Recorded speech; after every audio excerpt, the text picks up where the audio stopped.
Hello everyone, welcome back to my channel. எல்லோரும் எப்படி இருக்கீங்க? நல்லா இருப்பீங்கன்னு நினைக்கிறேன். சேஃபாக இருந்துக்கோங்க. இன்றைக்கி நான் உங்களோட ஷேர் பண்ண போகிறது ஒரு டே இன் மை லைஃப் vlog தான்.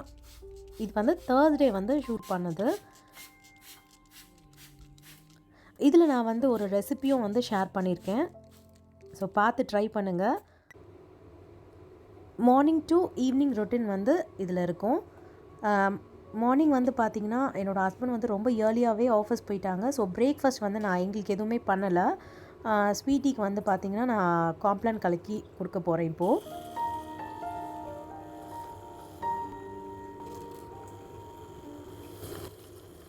இப்போது இங்கே கத்தாரில் பார்த்திங்கன்னா பயங்கரமான ஒரு குளிர் இருக்குது. ஸோ எதுவுமே பண்ண முடியல. மார்னிங் ஏஞ்சி ரொம்ப சோம்பேறித்தனமாக இருக்குது இந்த குளிரில் எதுவும் பண்ண முடியாமல். அடுத்தது லிட்டிக்கு நான் பால் கலக்க போகிறேன். அவள் தூங்கிட்டு இருக்கா. இப்போது ஸ்வீட்டி படிச்சிட்ருக்கா.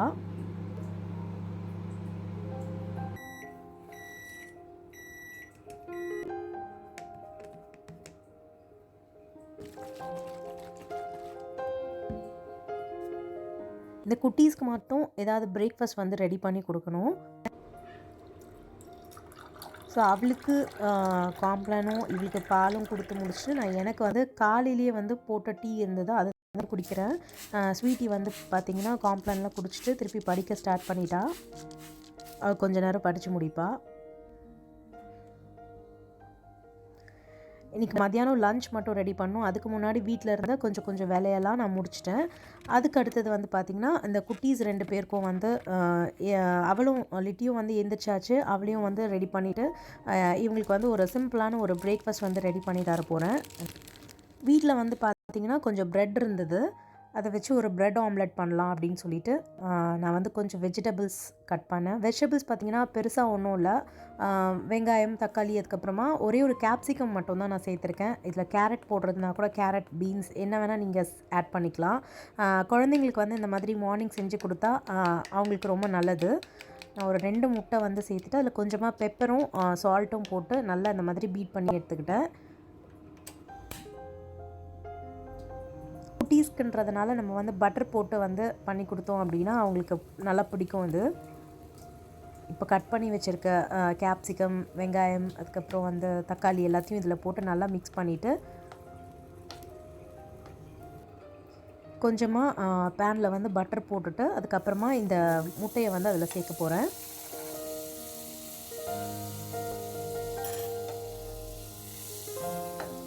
பெரியவங்களுக்கும் இது ஒரு நல்ல ஒரு பிரேக்ஃபாஸ்ட் தான், பெரியவங்களும் சாப்பிட்றதுக்கு. நமக்குன்னா நம்ம க்ரீன் சில்லி இதெல்லாம் போட்டுக்கலாம். ஆனால் இந்த குட்டீஸ் அப்படின்றதுனால நான் அது போடலை. அதுக்கு பதில் தான் பெப்பர் போட்டிருக்கேன். இதுக்கு மேலே ப்ரெட்டும் வச்சுட்டு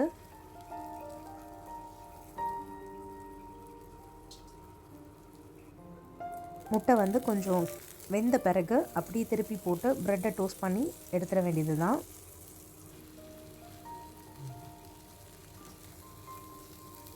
இதில் கொஞ்சமாக மயோனீஸும் அதுக்கப்புறம் கொஞ்சமாக கெச்சப்பும் போட்டு கொடுத்தோம் அப்படின்னா அவங்களுக்கு சாப்பிட்றதுக்கு பிடிக்கும். ஃபுல்லாக சாப்பிட்ருவாங்க.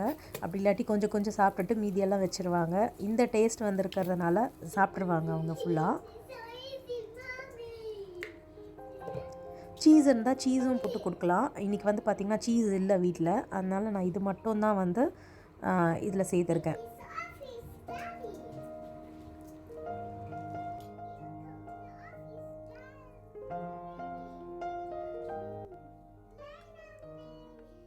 லிட்டிக்கு 2 இயர்ஸ் ஆகிட்ட பிறகுலேருந்து நான் எல்லாமே கொடுக்குறேன். இந்த மாதிரி எல்லாமே கொடுக்கறதுக்கு ஸ்டார்ட் பண்ணிட்டேன். நம்ம வீட்டில் எது பண்ணுறோமோ அதே கொடுத்தாலே அவள் சாப்பிட்டுப்பா. அவளுக்குன்னு ஸ்பெஷலாக எதுவுமே பண்ண வேண்டாம். இப்போ ப்ரெட் ஆம்லெட் ரெடி ஆயிடுச்சு. இது அவங்க 2 பேருக்கு இது கரெக்டாக இருக்கும். இது பார்த்திங்கன்னா நல்லா ஃபில்லிங்காக இருக்கும். நம்ம லன்ச் வரைக்கும் இது நல்லா தாங்கும். சின்ன குழந்தைங்க தானே, நம்ம ஸ்நாக்ஸ் எதுவும் கொடுக்கலனா கூட அவங்களுக்கு கரெக்டாக இது நல்லா ஃபில்லிங்காக இருக்கும் லன்ச் வரைக்கும். இந்த மாதிரி பண்ணி கொடுத்துட்டோம் அப்படின்னா டெய்லி இட்லி, தோசை பண்ணி கொடுக்கறதுக்கு கொஞ்சம் டிஃப்ரெண்ட்டாக இந்த மாதிரி ஏதாவது பண்ணி கொடுத்தோம் அப்படின்னா அவங்களும் சாப்பிட்ருவாங்க. அடுத்தது பார்த்திங்கன்னா அவங்களுக்கு எல்லாம் சாப்பிடலாம் கொடுத்துட்டு கொஞ்சம் இந்த வெசல் வாஷிங் இருந்தது, இதையும் முடிச்சுட்டு அதுக்கப்புறமா தான் லன்ச் பண்ணுறதுக்கு ஸ்டார்ட் பண்ணுவேன் நான். இப்போ பார்த்திங்கன்னா எல்லாமே வாஷ் பண்ணி முடிஞ்சிருச்சு. அடுத்தது வந்து லன்ச் வந்து பண்ண ஸ்டார்ட் பண்ணோம். என்னோடய ஹஸ்பண்ட் வந்து லன்ச்சுக்கு வருவாங்க. ஸோ சீக்கிரமாகவே கொஞ்சம் லன்ச் வந்து ரெடி பண்ணிடுவேன் இன்றைக்கி நான். இன்றைக்கி வந்து பார்த்திங்கன்னா லன்ச் பண்ணுறதுக்கு நான் மட்டன் குழம்பு வந்து செய்ய போகிறேன். குக்கரில் தான் வந்து ஸ்ட்ரெயிட்டாக செய்ய போகிறது. இந்த குழம்பு வந்து ரொம்ப நல்லாயிருக்கும், நீங்கள் ட்ரை பண்ணலாம். அதுக்கு தான் வந்து நான் ரெசிபி வந்து இதில் வந்து இன்க்ளூட் பண்ணியிருக்கேன். இது வந்து பார்த்திங்கன்னா 1/2 கிலோ அளவுக்கு மட்டன் வந்து க்ளீன் பண்ணி வாஷ் பண்ணி வச்சுருக்கேன். இதில் வந்து 1/2 டீஸ்பூன் அளவுக்கு இஞ்சி பூண்டு பேஸ்ட் வந்து சேர்த்துக்கிறேன். அதுக்கப்புறமா ஒரு 1/2 டீஸ்பூன் மஞ்சள் தூள் சேர்த்துக்கிட்டேன். அப்படியே இதில் வந்து ஒரு 2 கிராம்பு 2 ஏலக்காய் வந்து சேர்த்துருக்கேன். மட்டனுக்கு தேவையான அளவு உப்பு சேர்த்துருக்கேன். இதை நல்லா மிக்ஸ் பண்ணி விட்டுட்டு லேசாக ஒரு நிமிஷத்துக்கு இதை அப்படியே வதங்கட்டும். இந்த மாதிரி கொஞ்சம் நல்லா வதங்கி வரும்போது இதில் வந்து 1 கப் அளவுக்கு தண்ணி சேர்க்குறேன். நான் இன்றைக்கி குழம்பு வைக்க போகிறதுனால கம்மியாக தண்ணி சேர்க்கல, 1 கப் அளவுக்கு சேர்த்துருக்கேன். நம்ம குழம்புல அதை வந்து சேர்த்துக்கலாம். அதுக்காக இப்போது இது லேசாக கொதிக்கணும். கொதித்த பிறகு தான் நம்ம குக்கரை வந்து க்ளோஸ் பண்ணணும். இந்த மாதிரி கொதிக்க ஸ்டார்ட் பண்ண பிறகு குக்கரை வந்து க்ளோஸ் பண்ணிக்கலாம். க்ளோஸ் பண்ணிவிட்டு நான் வந்து லோ ஃப்ளேமில் ஒரு 3 விசில் வந்து விட போகிறேன். மட்டன் நல்லா வெந்துடும்.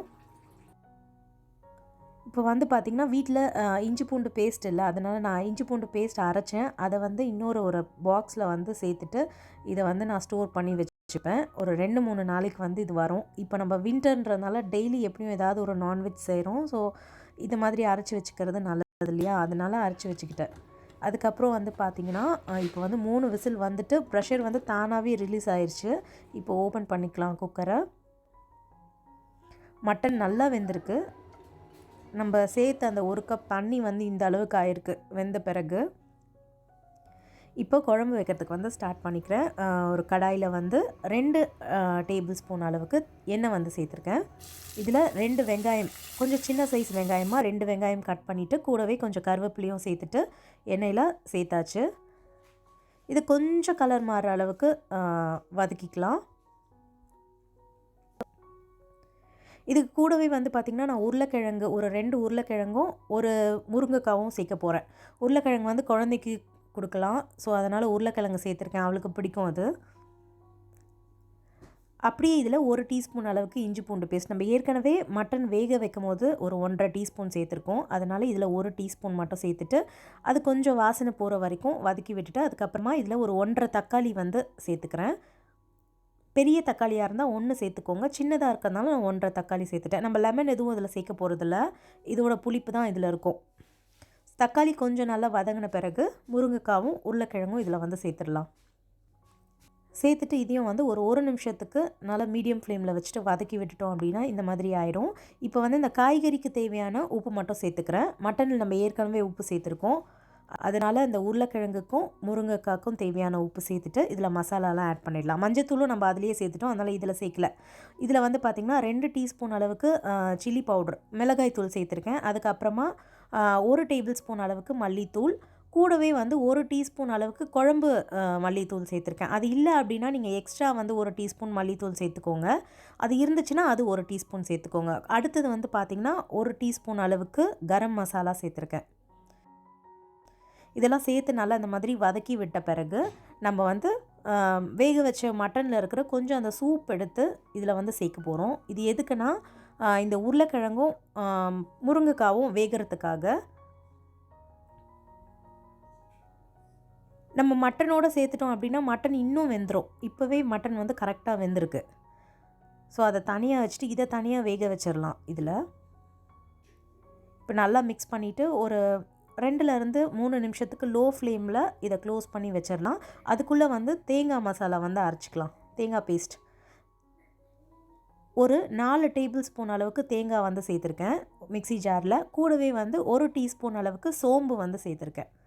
இந்த குழம்புக்கு சோம்பு சேர்த்து அரைச்சி போட்டோம் அப்படின்னா ரொம்ப நல்லாயிருக்கும். அதுக்கு கூடவே வந்து ஒரு 1/4 கப் அளவுக்கு தண்ணி சேர்த்துருக்கேன். இது நல்லா பேஸ்ட்டாக வந்து அரைச்சி எடுத்துக்கலாம்.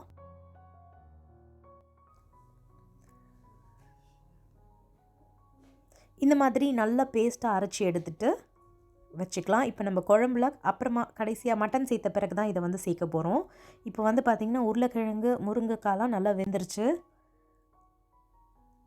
எண்ணெயெல்லாம் நல்லா பிரிஞ்சு வந்திருக்கு, நீங்கள் பார்த்தீங்கனாலே தெரியும். இப்போ இதை நல்லா இந்த மாதிரி மிக்ஸ் பண்ணி விட்டுட்டு, உருளைக்கிழங்கும் வந்து பார்த்திங்கன்னா ஒரு 80% வெந்துருச்சு. அடுத்தது நம்ம குழம்பு வந்து கொதிக்கிறப்ப பார்த்திங்கன்னா மீதியும் வெந்துடும்.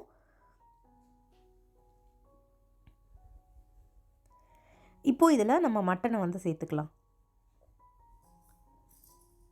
சேர்த்துட்டு இந்த மசாலாவோட நல்லா ஒரு தடவை மிக்ஸ் பண்ணி விட்டுருங்க.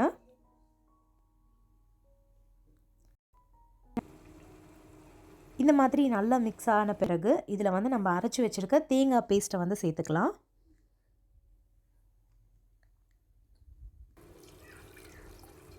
சேர்த்துட்டு இந்த மிக்ஸி ஜார்லேயே வந்து ஒரு 3/4 கப் அளவுக்கு தண்ணி வந்து சேர்த்துருக்கேன். சேர்த்துட்டு இதில் சேர்த்துக்கலாம். இந்த குழம்பு வந்து ரைஸ்க்கு சாப்பிட்றப்ப கொஞ்சம் திக்காக தான் இருக்கும். அதனால் வந்து தண்ணி வந்து ரொம்ப அதிகமாக சேர்க்கலை நான்.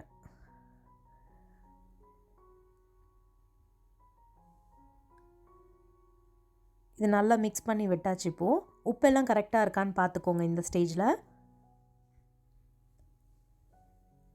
இப்போது நம்ம இதை வந்து க்ளோஸ் பண்ணிவிட்டு ஒரு 5 நிமிஷத்துக்கு லோ ஃப்ளேமில் கொதிக்க வைக்க போகிறோம்.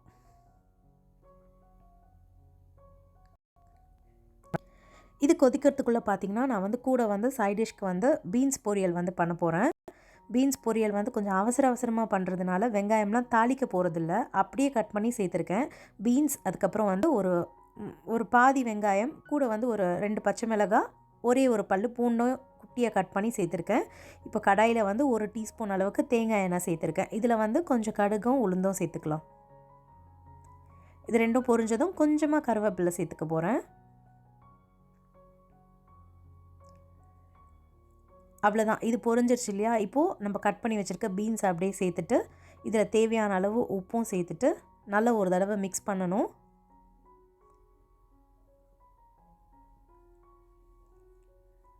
நல்லா மிக்ஸ் பண்ணிவிட்டு கொஞ்சமாக தண்ணி வந்து இதில் ஸ்ப்ரிங்கிள் பண்ணி விடணும். கொஞ்சம் தெளித்து விட்டோன்னா போதும், நிறைய தண்ணி சேர்க்கக்கூடாது. பீன்ஸ்லேயே வந்து தண்ணி விட்டு அது வெந்துடும். அதனால் சும்மா லேசாக இந்த மாதிரி தெளித்து விட்டோன்னா போதும்.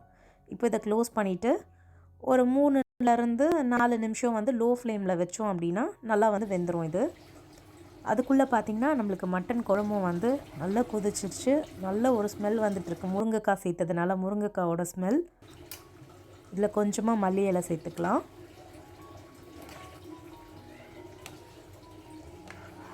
மட்டன் எல்லாம் வந்து இந்த மசாலாவோடு நல்லா வந்து கலந்து சூப்பராக இருக்குது. இந்த குளிருக்கு வந்து நல்ல சூடான ரைஸில் இந்த சூடான மட்டன் குழம்பு போட்டு சாப்பிட்டோன்னா ரொம்ப நல்லாயிருக்கும்.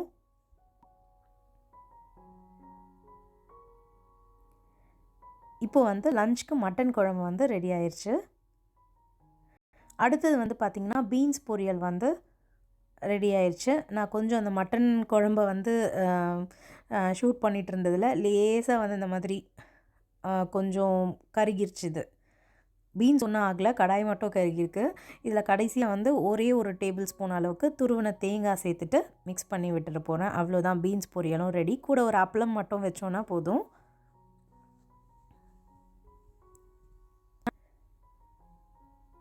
இப்போ வந்து பார்த்திங்கன்னா லஞ்செல்லாம் ரெடி ஆயிடுச்சு. இவரும் வந்தாச்சு. நாங்கள் இப்போ வந்து சாப்பிட்டுட்டு அதுக்கப்புறமா உள்ள வேலைகளை தான் பார்க்கணும்.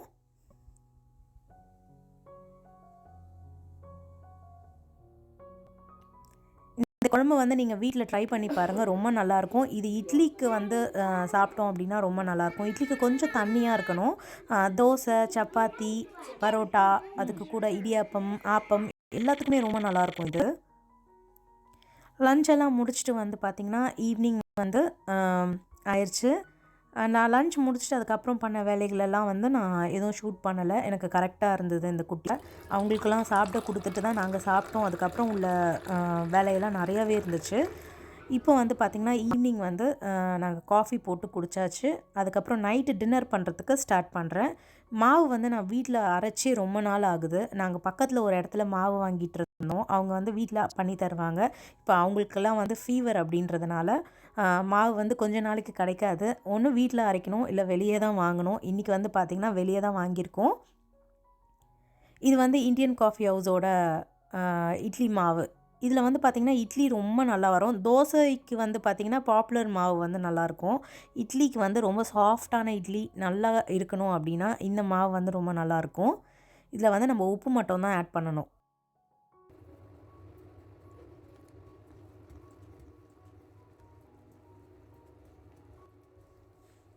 இப்போது மாவு நல்லா ரெடி ஆயிடுச்சு. இனி இட்லி அப்படியே ஸ்ட்ரெயிட்டாக ஊற்றிடலாம் நம்ம.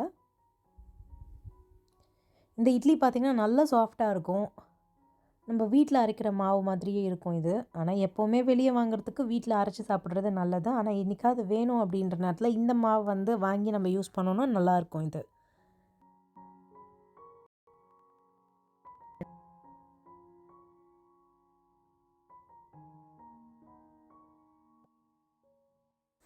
இப்போது இட்லி வந்து நல்லா வெந்துருச்சு. இனி இட்லியை வந்து தனியாக எடுத்து வச்சுக்கலாம். இட்லி ரொம்ப சாஃப்டாக நல்லா வந்திருக்கு.